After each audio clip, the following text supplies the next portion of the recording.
Two numbers are chosen independently and uniformly at random from the set 1, 2, 3, 4, etc. up to 13. The probability that their 4-bit unsigned binary representations have the same most significant bit is dash.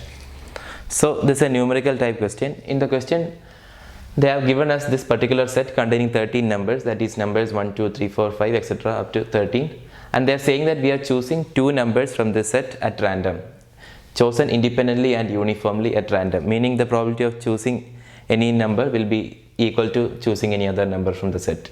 Each of the numbers have equal probability of getting chosen.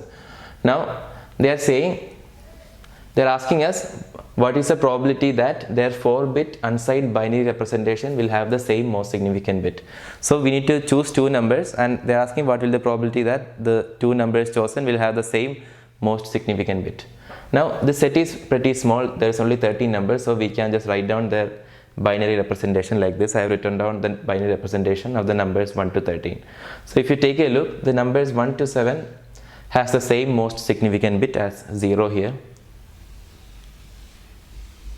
and the numbers 8 to 13 has the same most significant bit, that is 1. So we need to choose two numbers such that either their most significant bit will be 0 for both the numbers, or it should be 1 for both the numbers chosen.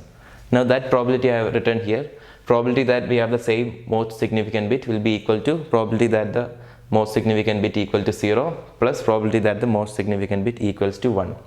Now probability that the most significant bit equal to 0 is probability that the m must be equal to 0 in the first try, that is when we are choosing first number, into probability that m must be equal to 0 in the second try, that is most significant bit of the second number is 0. This together will give the total probability that the most significant bit equals to 0.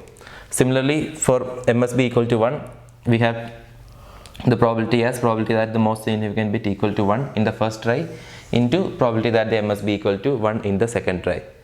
Now we will try adding this. Probability that they must be equal to 0 in the first try is 7 by 13, because we had 7 numbers which had they must be as 0, and there are total 13 numbers. So this will be 7 by 13 into 7 by 13. The probability remains same in the first or second try. Plus 6 by 13 into 6 by 13. That is the probability that they must be equal to 1, because there are 6 numbers having m must be as 1, and total there were 13 numbers. So this total would be 49 plus 36 by 169, that's equal to 0.502. That's the probability.